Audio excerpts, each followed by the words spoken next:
Feliz sábado a toda a igreja. É sempre bom tê-los aqui. Cada sábado parece que está mais frio, né? E a minha missão neste sábado é tentar esquentar um pouco do seu sábado. O sermão de hoje ele é bem interessante. E eu acredito que você vai apreciar bastante. Tenho certeza que Deus ele tem uma mensagem toda especial para você. E eu gostaria de neste momento fazer uma oração especial pedindo para que Deus ele nos abençoe, abra a nossa mente e assim possamos entender aquilo que o Senhor quer nos transmitir. Feche os seus olhos. Querido Deus, pedimos neste momento que o Senhor continue conosco. Nós queremos unicamente ouvir a Tua santa voz. Fale conosco, nos dê a Tua paz e nos dê o Teu Espírito. Pedimos isto por Jesus. Amém.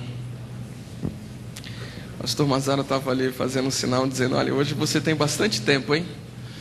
E realmente, o bom de pregar nas férias é que você tem bastante tempo para pregar. Olha que bacana, vou ter aí 1h30 para poder falar. Já ouviu a expressão salvo pelo gongo? Conhece essa expressão? Essa expressão ela quer dizer de que alguém escapou de se meter numa encrenca ou numa fria por uma fração de segundos. Ou ela quer dizer de que no último segundo de sua vida a pessoa conseguiu se livrar de algo. Existem várias teorias para apresentar a origem desta expressão. Sabe-se que esta expressão surgiu na Inglaterra, propriamente em Londres, e isto por volta do século 17. Há duas ideias. A primeira delas é de que havia um soldado no castelo de Windsor, e ele estava ali e algo aconteceu, e aquele soldado foi acusado de dormir em serviço. Então o trouxeram para a execução, e no momento da execução ele disse que ele estava atento e que em momento algum ele havia dormido. E prova disso é que ele sabia que dentro de 1 hora o sino havia tocado 13 vezes. Então, dizem alguns historiadores que surgiu essa expressão salvo pelo gongo. Mas há uma segunda ideia que é mais divulgada e mais apresentada por outras pessoas. Essa segunda ideia também, como disse, surgiu na Inglaterra. Diz de que o indivíduo, quando era enterrado na Inglaterra, depois de um período, era preciso que fosse tirado os seus ossos, feita a exumação. E eles estavam com um problema de espaço. Então tinha que se tirar ali os ossos do cadáver e colocar um novo morto. Interessante. Só que no momento que eles iam tirar este morto e que eles abriam o caixão, muitas vezes percebiam de que o indivíduo que havia morrido, ele estava numa posição diferente. Normalmente estavam arranhado um pouco do caixão, às vezes ele estava de bruço, e perceberam de que várias pessoas haviam sido enterradas vivas. E aí então começaram a perceber de que algo precisava ser feito. Era muito comum aquela doença da catalepsia, que o indivíduo ele é dado como morto, porém ele está vivo. Então resolveram fazer algo. Para evitar de que o indivíduo fosse enterrado vivo, eles resolveram amarrar uma corda no punho do defunto. Ele era colocado lá, jogava-se a terra em cima, né? O caixão estava lá, e uma cordinha era ligado até a terra, na parte superior. Então essa cordinha era amarrada num sino. Se porventura eles tivessem cometido um engano e tivessem enterrado um vivo, no momento em que o indivíduo acordasse dentro do caixão, ele iria se bater, iria se movimentar e evidentemente o sino seria tocado. Havia um coveiro de prontidão, então eles iriam perceber de que enterraram um vivo. E desta forma diz a história que muitas pessoas foram salvas, porque quando ouviam o sino tocar, não era ressurreição, era que eles haviam enterrado um vivo.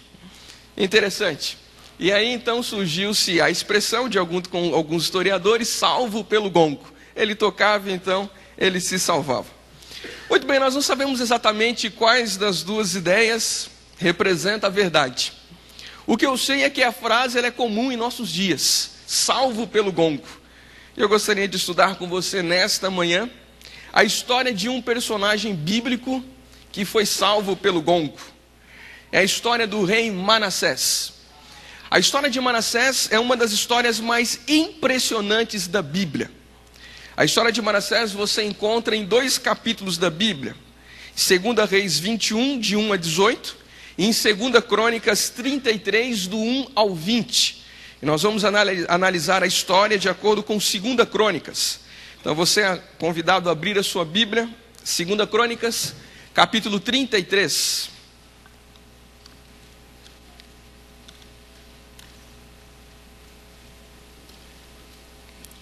Segunda Crônica 33, e nós vamos nesta manhã analisarmos a história de Manassés. Uma história que me intriga.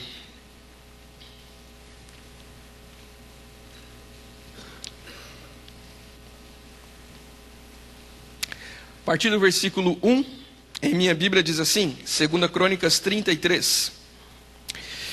Tinha Manassés 12 anos de idade quando começou a reinar, e 55 anos reinou em Jerusalém. Fez o que era mal perante o Senhor, segundo as abominações dos gentios que o Senhor expulsara de suas possessões, de diante dos filhos de Israel. Pois tornou a edificar os altos que Ezequias, seu pai, havia derrubado. Levantou altares a Baalins, fez postes ídolos, e se prostrou diante de todo o exército dos céus e o serviu. Versículo 4. Edificou altares na casa do Senhor, do qual o Senhor havia dito, em Jerusalém, porém o meu santo nome. Também edificou altares a todo o exército dos céus, nos 2 átrios da casa do Senhor. E queimou seus filhos como oferta no vale do filho de Inom. Adivinhava pelas nuvens, era agoureiro. Agoureiro quer dizer que ele adivinhava. Praticava feitiçarias, tratava com necromantes e feiticeiros, e prosseguiu em fazer o que era mal perante o Senhor para provocar-lhe a ira. Também pôs a imagem de escultura do ídolo que tinha feito na casa de Deus, e de que Deus dissera a Davi a Salomão, seu filho: nesta casa em Jerusalém que escolhi, de todas as tribos de Israel, porém o meu santo nome para sempre. E não removerei mais o pé de Israel da terra que destinei a seus pais, contando que tenham cuidado de fazer tudo o que lhe tenho mandado, conforme a lei e os estatutos, juízos dados por intermédio de Moisés. Versículo 9. Manassés fez errar a Judá e os moradores de Jerusalém, de maneira que fizeram pior do que as nações que o Senhor tinha destruído diante dos filhos de Israel. Amigos, a biografia de Manassés não é uma biografia muito motivadora. Se você analisar a vida deste indivíduo, você verá que ele fez atrocidades. Manassés começou a reinar no ano 596 a.C. Manassés ele foi o rei que mais reinou nos reinos de Judá e de Israel. Manassés ele reinou 55 anos. E a Bíblia apresenta de que este indivíduo fez coisas terríveis. E eu poderia dizer para você, sem sombra de dúvida, que Manassés ele foi o pior rei que já houve na Bíblia. Manassés, além de feiticeiro, ele praticava adivinhações, ele era um idólatra, adorava todos os deuses pagãos, adorava o sol, adorava a lua. Pior do que isto, a Bíblia apresenta que Manassés, ele não apenas adorava essas divindades, mas também ele levou toda uma nação a adorar estes ídolos. Manassés, ele era o tipo de pessoa que não queria se perder sozinho. Ele queria levar mais pessoas consigo para o inferno. E ele levou uma nação inteira a deixar de obedecer a Deus. A situação foi piorando quando ele entrou no templo de Deus, na casa de Deus, e mandou colocar falsos deuses, ídolos, dentro da casa de Deus. E assim a nação foi se perdendo. Manassés não se deu por satisfeito, e diz a Bíblia que ele chegou ao extremo de oferecer os seus próprios filhos, ou alguns dos seus filhos, como sacrifício aos demônios. É muita impiedade para um único homem. O homem ter que oferecer os seus filhos para os demônios. A pessoa tem que ser completamente insensível. E diz a Bíblia então de que ele levou toda a nação a praticar coisas que nem as outras nações que não conheciam a Deus tinham coragem de praticar. A nação de Judá perdeu-se por completo. Os profetas que se levantavam tentando dizer de que Manassés estava errado, Manassés simplesmente mandava matá-los. E entre eles, um dos profetas que foi morto por Manassés foi Isaías. Diz a tradição que Isaías morreu no ano 686, ou seja, 10 anos depois do início do reino de Manassés. E Manassés ficou incomodado com a presença de Isaías. Embora Isaías estivesse profetizando no lado de Samaria e Israel, e então Manassés, ouvindo tudo isso, certa vez quando Isaías foi até Judá, em Jerusalém, Isaías foi preso, e Manassés, de acordo com a tradição, Flávio Joséfos, um historiador romano que era judeu, ele diz de que Manassés se assentou, mandou buscar uma árvore oca, colocou o profeta Isaías dentro desta árvore oca e mandou serrar o profeta ao meio diante de seus olhos, porque ele queria ver a forma como este homem iria reagir. Então o profeta Isaías ele é serrado ao meio diante de Manassés e toda a sua comitiva. Amigos, era muita impiedade para um único homem. A Bíblia apresenta Manassés como sendo um dos piores reis que já houve nesta terra, pelo menos no período bíblico. Um homem insensível, um homem que não queria nada com Deus, um homem que aparentemente não tinha nada de bom em si. Mas diz a Bíblia de que isso não ficaria por menos. Devido à impiedade que Manassés vivia, Deus permitiu que os assírios invadissem Jerusalém, Judá. E então os assírios vieram até Jerusalém, prenderam a Manassés e levaram Manassés para o cativeiro. Manassés então, enquanto estava no cativeiro, diz a Bíblia no livro de Reis, de que o rei assírio mandou pegar um gancho e colocar este gancho no nariz de Manassés, para mostrar de que ele estava sendo subjugado e que agora ele não tinha mais liberdade, ele estava sendo humilhado. E o que mais me impressiona nessa história é que a Bíblia apresenta que Manassés, enquanto esteve no cativeiro, Manassés se lembrou de Deus. Manassés ele teve tempo de pensar em todas as atrocidades que ele havia cometido. E Manassés então ele começa a pedir a Deus perdão pelos seus pecados. E sabe o que mais me impressiona? Versículo 12 do mesmo capítulo 33. Ele, Manassés, angustiado, suplicou deveras ao Senhor seu Deus, e muito se humilhou perante o Deus de seus pais.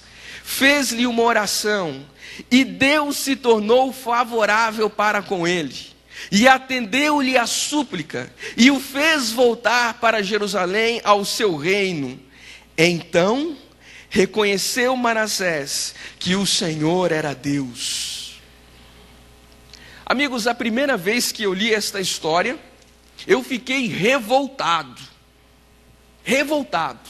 E eu confesso para você que há algumas histórias da Bíblia que eu tenho dificuldade em entendê-las e aceitá-las. E uma das histórias foi a de Manassés. Ellen White ela vai confirmar a ideia no livro Profetas e Reis, que a conversão de Manassés foi sincera. E ela diz que Manassés estará no reino dos céus.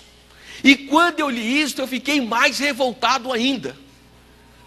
Eu sempre tive uma tendência, não julgadora, mas uma tendência assim um pouco mais forte. Já perceberam, né? Não é novidade para ninguém. Uma tendência de tentar ver um pouco mais de justiça e que as coisas sejam feitas assim bem corretamente. E eu disse, não, é muita cara de pau para o indivíduo. Manassés, ele fez tudo de errado. Se você analisar todas as biografias dos outros reis, nenhum rei fez tantas coisas erradas como este homem.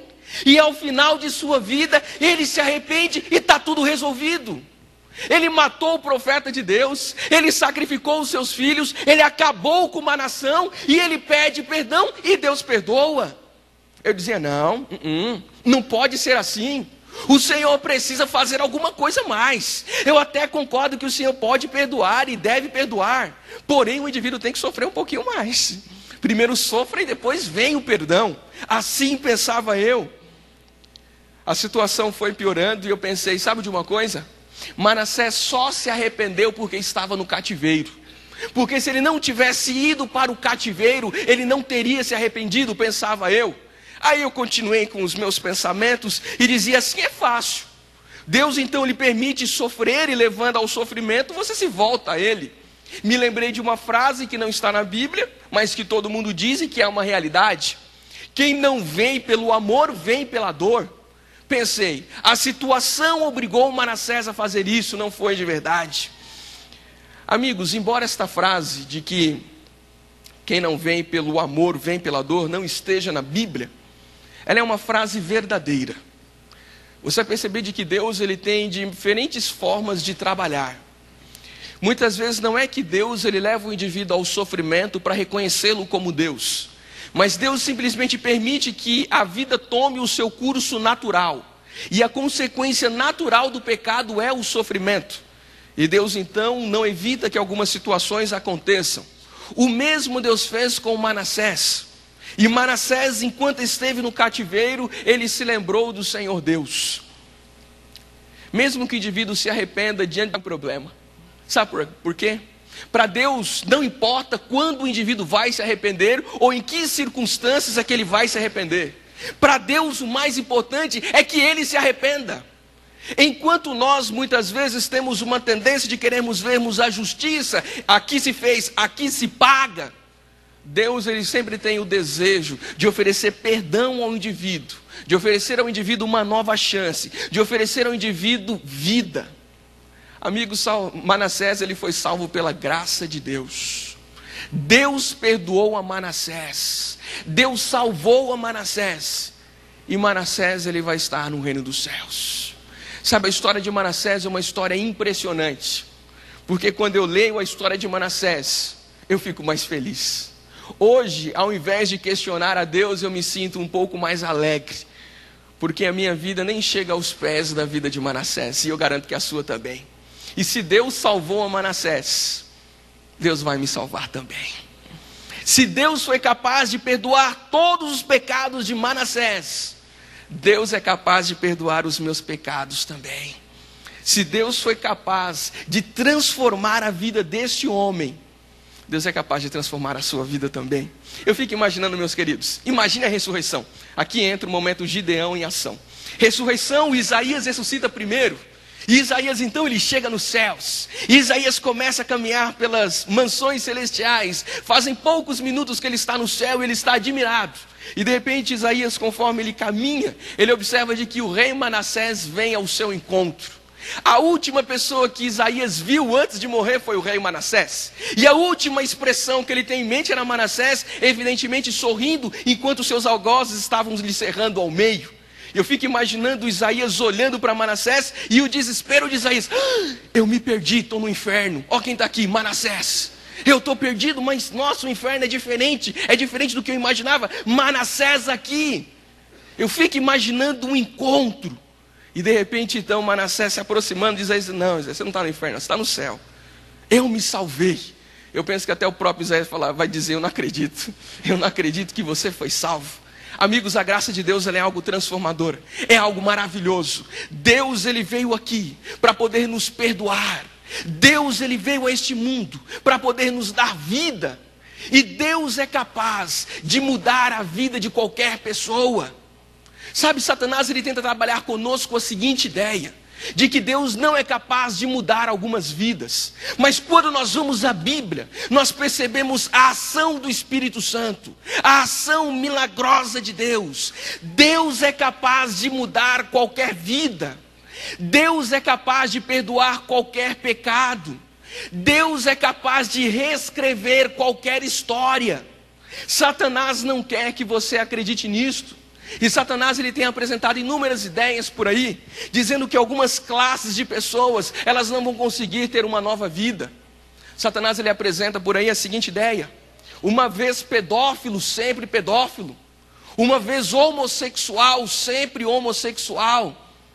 Uma vez que o indivíduo foi drogado, sempre ele será drogado. Uma vez que ele foi viciado, sempre ele será viciado. E o que mais me espanta é que algumas pessoas de nossa comunidade, elas não acreditam no poder milagroso de Deus. E elas dizem, não tem como operar esta mudança. Se o indivíduo um dia errou, ele sempre vai ter aquela tendência. Amigos, a Bíblia diz de que Deus, Ele é capaz de perdoar qualquer pecado. Ele é capaz de mudar a nossa vida. No livro de Isaías capítulo 43, versículo 25, ele diz assim: sou eu mesmo que apago as suas transgressões, e dos seus pecados eu não me lembro. Deus é capaz de nos perdoar e de nos transformar. A Bíblia diz que quem está em Cristo Jesus é uma nova criatura. E Deus nos dá poder dos altos céus para nós sermos aquela pessoa que Ele sempre sonhou que um dia fôssemos. Mas para isso você precisa acreditar no poder milagroso de Deus. Para isso você precisa acreditar de que Cristo Jesus pode mudar a sua vida. Normalmente, meus queridos, quando nós pecamos, nós ouvimos três vozes. Quando nós pecamos, ouvimos três vozes. A primeira voz que nós ouvimos quando pecamos é a nossa própria voz. A nossa voz diz assim: puxa, você pecou de novo. Não era para você pecar. Você prometeu que não iria fazer mais isto, mas você acabou errando e fazendo de novo. Você não deve fazer isto. A segunda voz que nós ouvimos é a de Satanás. Satanás, ele entra em ação quando nós pecamos. Ele diz: nossa, você pecou, quem diria? Você é um pastor, você é um líder de igreja, você que canta, você que sempre assiste o culto, você que está sempre presente, você que sempre está com a Bíblia na mão, que dá uma de santinho, você pecou. E aí Satanás, depois de tentar tirar um sarro de nossa cara, então ele tenta dizer algo um pouco mais. Bem, você não vai conseguir. Sabe, o cristianismo não é para você. Aquela mudança que a Bíblia diz não é para a sua vida. E você nunca será quem Deus sonhou que um dia você fosse. É melhor você desistir. Satanás, ele sempre irá terminar a sua fala dizendo: é melhor você desistir. Porém, existe uma terceira voz que nós ouvimos quando nós erramos. E essa terceira voz é a de Deus. E Deus, ele diz: você errou. As três vozes vão fazer questão de dizer que nós erramos. Você errou. Não era para você errar. Você sabe o que é certo e você sabe o que é errado. E novamente você errou. Mas essa terceira voz, ela vai terminar dizendo: vamos tentar de novo. Não vamos desistir não. Sabe por quê? Ela vai dizer: o cair é do homem, mas o levantar é de Deus. A Bíblia, ela diz de que o justo, ele pode cair 1000 vezes, mas nas 1000 vezes ele vai se levantar, ele vai se reerguer, porque o justo, ele não desiste. O justo, ele pode errar, ele pode pecar, mas ele não desiste. E sabe, amigos, o que vai nos levar para o reino dos céus é justamente este sentimento de não desistir. O grande problema que irá tirar algumas pessoas do reino dos céus não é o problema de pecar. E vou dizer de novo: o grande problema que irá tirar algumas pessoas do reino dos céus não é o pecado. O grande problema não é o pecado. Porque todas as pessoas que um dia estiverem no reino dos céus, elas pecaram. No céu você vai encontrar de tudo: ladrão, assassino, ex-pedófilo, tudo que você imaginar, ex-prostituta, tudo que você imaginar, ex-adúltero, tudo que você imaginar. O problema e o que irá tirar as pessoas do reino dos céus não é o pecado, porque todas as pessoas pecaram e todos nós somos pecadores. O que irá tirar algumas pessoas do reino dos céus foi o fato de algumas pessoas não terem pedido a Deus perdão pelos seus pecados e não terem dado a Deus o seu melhor.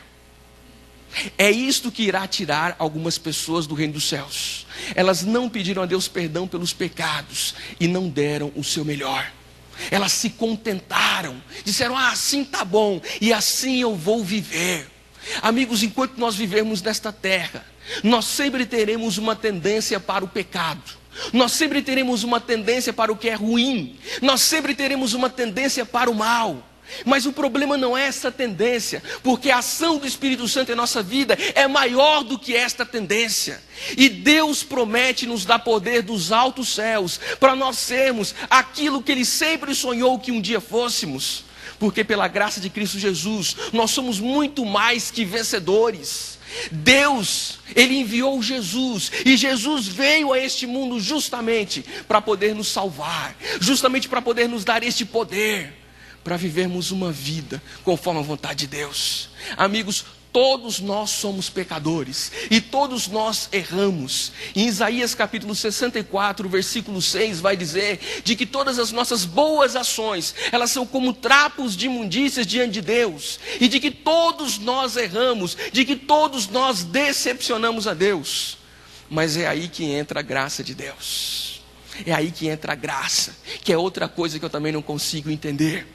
Como um indivíduo que errou a vida inteira, ele clama diante de Deus o perdão dos seus pecados, e Deus lhe diz: filho, você está perdoado. Filho, levante, você é uma nova pessoa, e as coisas antigas de agora passaram, você é uma nova criatura. Tá, outra coisa que eu não consigo entender: o perdão de Deus, a graça de Deus. Mas sabe o que a Bíblia me ensina?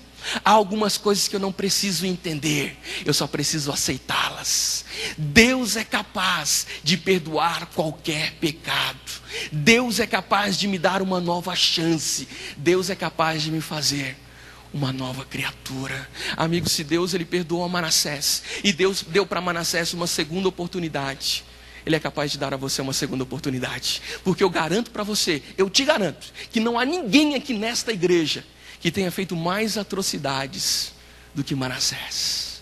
E se a graça de Deus operou naquele coração, a graça de Deus pode operar no seu coração também. Porque a graça de Deus é uma coisa salvadora. A graça de Deus, ela entra em nossa vida e ela nos transforma, ela nos faz ser pessoas diferentes. Deus nos dá poder para sermos transformados. Deus nos dá poder para sermos novas criaturas. Amigos, a Bíblia ela vai me dizer de que eu vou ser justificado pela minha fé, que eu vou ser salvo pela graça de Deus.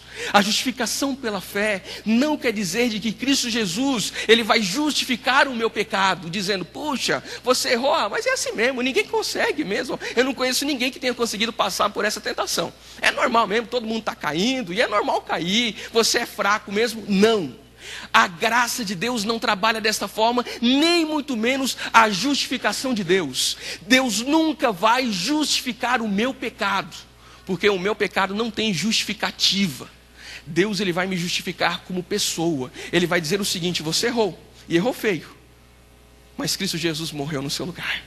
O seu pecado já foi pago, você não precisa pagá-lo mais. E o que mais me impressiona em Cristo Jesus foi que quando Cristo Jesus ele morreu na cruz do Calvário, Ele assumiu a culpa pelo pecado dos seres humanos. Jesus assumiu toda a responsabilidade pelo pecado. Ele disse: se houve o pecado, eu assumo a culpa, eu assumo a responsabilidade, eu pago o preço. Isso quer dizer de que eu e você não precisamos mais pagar pelo pecado. Você só vai pagar pelo seu pecado se você quiser. Porque a graça de Cristo Jesus, ela já me perdoou. Ela já me perdoou, ela já me alcançou. Se eu oro a Deus e peço perdão, Ele já me perdoou. E nós precisamos entender isso, de que não tem como eu mudar o meu passado. Há pessoas que quando erram, elas ficam imaginando e pensando, e como diz alguns, matutando e pensando. Puxa, eu errei. Amigos, se você errou. Nós não podemos mudar o nosso passado. Paulo vai dizer depois em Filipenses capítulo 3, a partir do versículo 12 em diante, ele vai me dizer de que eu devo me esquecer das coisas que para trás ficam, e eu devo agora prosseguir para aquelas que estão diante de mim. Isto quer dizer que o meu passado eu não posso mudar, mas eu posso mudar o meu futuro. Eu não preciso continuar na mesma sequência do pecado. Eu posso ser uma nova criatura. Cristo Jesus, Ele quer entrar em nossa vida e nos transformar. Ele quer dizer: ei, comigo você é muito mais forte. Comigo você é uma nova criatura. Eu te dou poder e você vai ser um vencedor. Talvez você ainda tenha esses desejos como eu tenho, mas em Cristo Jesus nós somos vencedores. E nós precisamos entender isto. Eu me lembro que, desde pequeno, normalmente quando eu errava, ou ouvia alguma coisa que não deveria ouvir, ou via alguma coisa que não deveria ver, ou ia em algum lugar que não deveria ir, e eu chegava em casa meio triste, E eu sentia a voz de Deus dizendo: ei, peça perdão. E eu pensava assim: não, eu não posso pedir perdão agora, porque agora as coisas ainda estão muito quentes. Eu acabei de fazer isso e vai ser muita cara de pau eu pedir perdão agora. Eu preciso esperar algumas horas. E às vezes eu esperava alguns dias, como se Deus fosse se esquecer do que eu fiz. E eu esperava alguns dias. 2, 3 dias depois eu pensava: nossa, agora as coisas estão mais tranquilas, Deus deve estar um pouco mais calmo comigo, então está na hora de eu pedir perdão. Me ajoelhava e pedia perdão. Está errado, está errado. Quando eu erro, ou quando pecamos, nós precisamos pedir a Deus perdão no exato momento. Primeiro porque nós não sabemos o que irá acontecer no futuro, se ainda terei vida. Ah, pastor, mas não é cara de pau acabar de pecar e pedir perdão? Que seja, mas peça. Porque a graça de Cristo Jesus, ela precisa atuar no seu coração. Aí alguns vão dizer: pastor, mas olha só, para pedir perdão eu preciso estar arrependido, e eu nunca mais posso cometer a mesma ação. Quando a gente fala de pecados grandes, que é assim que nós dividimos, fica fácil até entender isto. Mas vamos ser sinceros, boa parte dos nossos pecados, eles são repetitivos. É sempre a mesma coisa. A gente fala mal de quem não deveria falar, a gente às vezes é desonesto, vê o que não deveria ver, sabe que deveria melhorar a alimentação, não melhora, sabe que deveria cuidar mais da saúde, não cuida, é sempre reincidência. Sabe que não deveria ouvir algumas músicas e sempre ouve. E vamos ser sinceros, vamos falar aqui de coração a coração. Nem sempre a gente está tão arrependido por aquilo que fez. Às vezes você ouve uma música secular, não fica tão arrependido disso, mas foi um erro. Foi um erro. A intemperança é um erro, é um pecado também. E nem sempre nós estamos tão arrependidos. Mas sabe o que a graça de Deus ela diz? Que mesmo assim eu devo pedir a Deus perdão. Eu digo: Senhor Deus, eu preciso que o Senhor trabalhe na minha vida, para que eu possa entender o tamanho da maldade que está no meu coração, para que eu possa entender o tamanho do meu pecado e me arrepender daquilo que eu estou fazendo. Mesmo assim eu preciso pedir perdão a Deus, porque o que Deus mais ama é a minha sinceridade. Amigos, qualquer coisa Deus ele pode fazer na minha vida, mas para isso eu preciso ser sincero. A única coisa que Deus não pode trabalhar é com a minha falta de sinceridade. É eu não perceber quem de fato eu sou e o tamanho das minhas ações. Eu preciso entender quem eu sou. Eu preciso entender de que eu sou um pecador. Eu preciso pedir a Deus para que Ele trabalhe no meu coração, para que a cada dia eu sinta mais nojo por aquilo que é errado, por aquilo que desagrada a Deus. E Deus atendendo a nossa oração desta forma, a nossa vida será diferenciada. Amigos, você não precisa pagar mais pelo seu pecado. Cristo Jesus, Ele veio a este mundo e pagou pelo nosso pecado. Isso não quer dizer de que nós temos agora livre acesso ou uma liberdade para pecarmos mais ainda, já que o problema do pecado ele foi resolvido ou é resolvido com um perdão, porque Cristo morreu na cruz. Isso não nos dá um direito de pecarmos mais ainda. Paulo vai dizer em Romanos capítulo 6, versículo 2: como eu vou continuar na prática do pecado, sendo que eu morri para ele? Se eu morri para o pecado, eu não posso continuar na prática do pecado. A Bíblia apresenta de que na vida do cristão, o pecado, embora muitas vezes seja um hábito, não pode ser. O pecado em nossa vida deve ser apenas um acidente, mas não hábito, ou um acidente. Porque Cristo Jesus, Ele veio aqui para nos transformar e fazer de nós uma nova criatura.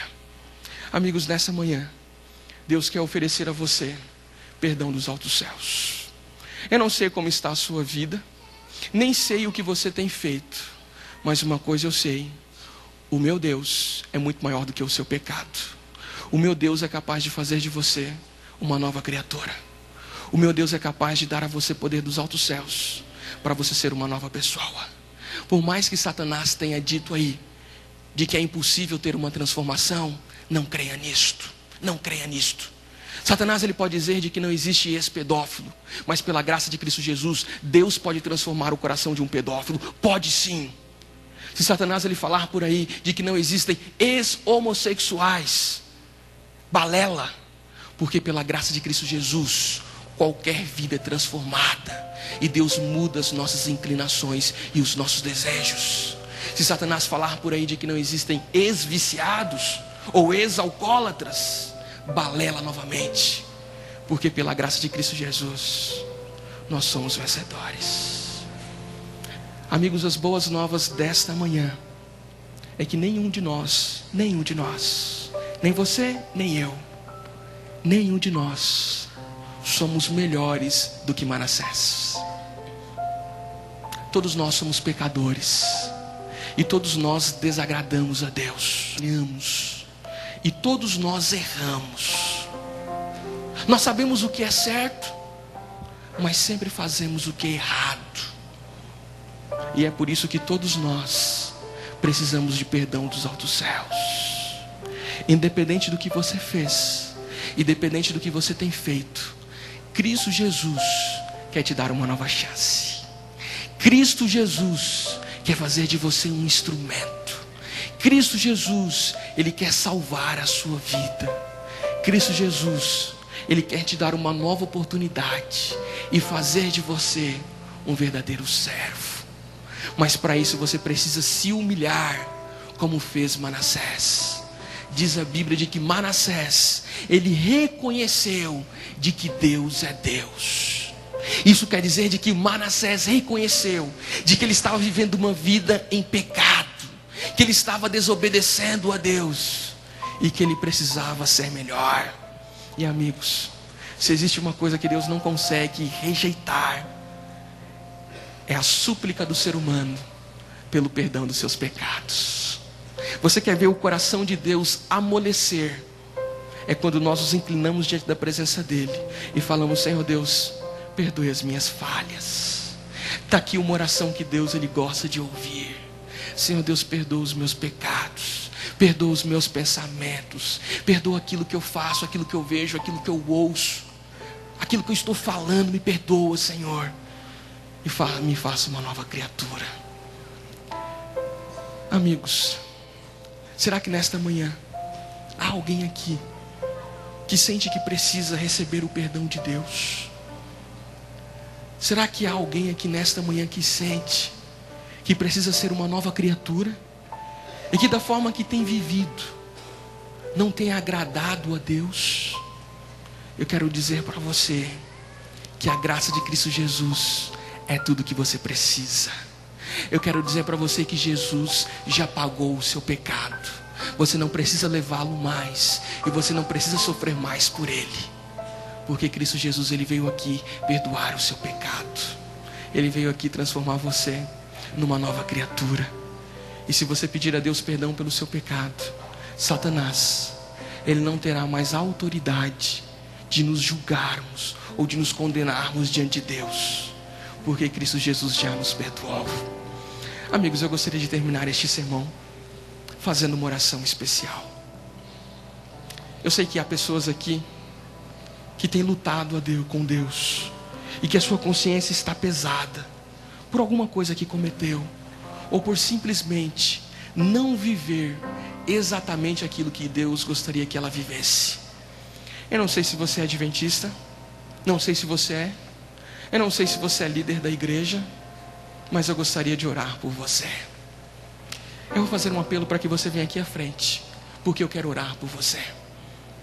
Eu sei que Satanás ele vai dizer ao seu ouvido: ei, não levante. O que as pessoas vão pensar ao ver você vindo à frente? Não se preocupe com as pessoas, se preocupe com Deus. Deus ele quer ver em você uma atitude, uma ação. Aí você diz: pastor, mas eu posso continuar sentado aqui? Não pode, porque Deus ele quer ver em você uma atitude, uma ação. Ele quer ver que você tem coragem de aceitar a graça dele e de ser um novo instrumento. Há alguém aqui nesta manhã que sente que precisa renovar os votos com Deus e que precisa de uma oração especial? Eu gostaria que você viesse à frente. Louvado seja o nome de Deus. A Eucilene ela vai cantar um hino todo especial. Enquanto a Eucilene canta este hino, esta música, eu quero convidar você que sente a voz de Deus falando ao seu coração, você que sente Deus te impressionando, dizendo que você precisa ser uma nova criatura e que você precisa agradá-lo um pouco mais, e que Deus precisa reescrever a sua história. Eu vou pedir para que você venha à frente. Enquanto a Eucilene canta, converse com Deus, e logo em seguida nós iremos orar ao Senhor nosso Pai.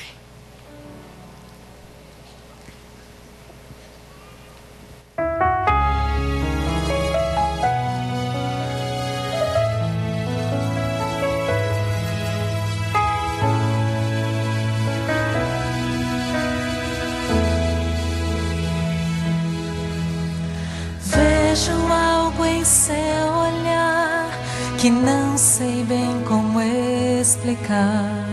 Como foi tão longe, eu não sei. Muito tempo já passou desde que a Jesus deixou.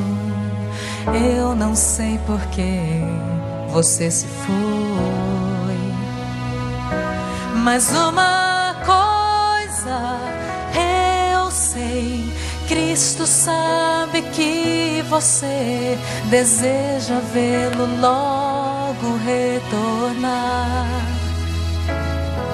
Por uma coisa oro, que você decida logo voltar, porque o tempo já se vai. Ele te ajudará a no caminho certo andar. Disso eu sei muito bem. Como vou te convencer que aqui é o seu lugar? Não sei, só sei que eu não vou desanimar. Pode ser que um dia qualquer se lembre desse meu cantar e veja que Jesus também te quer. Mas uma coisa eu sei: Cristo sabe que você deseja vê-lo logo retornar. Por uma coisa oro, que você decida logo voltar, porque o tempo já se vai. Oh, oh, Ele te ajudará a no caminho certo andar. Disso eu sei muito bem. Agora é a sua chance de voltar. Já pensou se essa canção não será a última que ouvirá?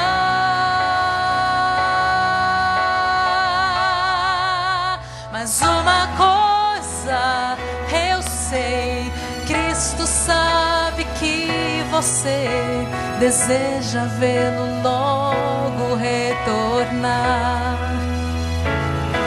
Por uma coisa oro, que você decida logo voltar, porque o tempo já se vai.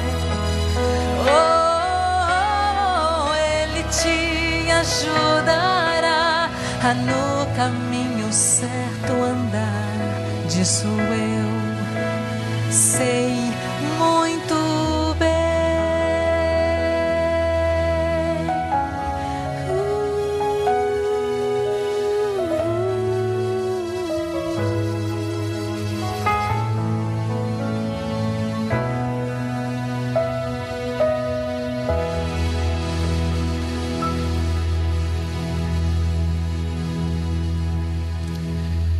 Amigo, se você esquecer tudo que foi apresentado aqui, de tudo que foi falado, lembre-se desta frase: que não há pecado que Deus não possa perdoar. Não existe pecado que Deus não possa perdoar. Não existe vida que Deus não possa transformar. E não existe história que Deus não possa reescrever. Se você precisa de perdão, o Senhor quer lhe dar. Se você precisa de uma nova vida, o Senhor quer lhe dar. E se você precisa que o Senhor comece com você uma nova história, a partir deste momento, é o que o Senhor Deus está mais ansioso. Satanás não tem mais o direito de te acusar diante de Deus. Não tem o direito, porque nós fomos salvos pela graça de Cristo Jesus. É o sangue de Jesus que nos purifica de todo pecado. É o sangue de Jesus que pagou o nosso preço. E pela graça do Senhor Deus, nós somos mais do que vencedores. Amigos, todos nós erramos e todos somos pecadores. Eu me envergonho de muita coisa que eu faço, de muita coisa que eu falo, de coisas que eu ouço, que eu vejo. Eu reconheço que eu poderia ser melhor, e eu me incluo neste apelo. Eu gostaria de neste momento orar por toda a igreja, e inclusive por mim, para que a graça de Deus ela nos alcance em todos os momentos. Feche os seus olhos. Querido Deus que nos céus habitas, obrigado, Senhor Deus, porque Tu és maravilhoso. E obrigado, Senhor Deus, porque o Senhor sempre está conosco. Senhor Deus, neste momento nós vamos à Tua presença, suplicar a Ti perdão dos altos céus. Senhor Deus, a grande verdade é que todos nós que viemos aqui à frente, ou que nos levantamos, nenhum de nós, Senhor Deus, estamos felizes com a vida que temos vivido. Todos nós, Senhor Deus, reconhecemos que poderíamos ser pessoas melhores. Todos nós reconhecemos que precisamos fazer um pouco mais, agradá-lo mais, reconhecê-lo mais, obedecê-lo muito mais. Bom Pai, o que lhe pedimos nesta manhã é que a mesma graça que entrou na vida de Manassés possa entrar em nossa vida. Neste momento nós pedimos de que o Teu poder possa nos transformar, e que todos nós, Senhor Deus, possamos ser novas criaturas. Que o Senhor possa reescrever a nossa história, perdoar os nossos pecados e transformar a nossa vida. Senhor Deus, alguns membros aqui que estão com o coração na mão, que têm praticado coisas terríveis, conceda a essas pessoas perdão dos altos céus, e não deixe que Satanás fique lhe martirizando, dizendo de que elas não serão salvas. Não deixe Satanás nos oprimir, mas pelo contrário, que a Tua graça ela superabunde no nosso pecado. Senhor Deus, nos dê a Tua paz e bênção, e esteja para sempre conosco, e nos conceda sempre perdão. É o que nós lhe pedimos pelos méritos de Cristo Jesus. Amém. Amém. Amém. Amém. Que Deus abençoe você ricamente. Que Deus te ilumine. Que enquanto você viver, a sua vida ela seja para a honra e glória de Cristo Jesus.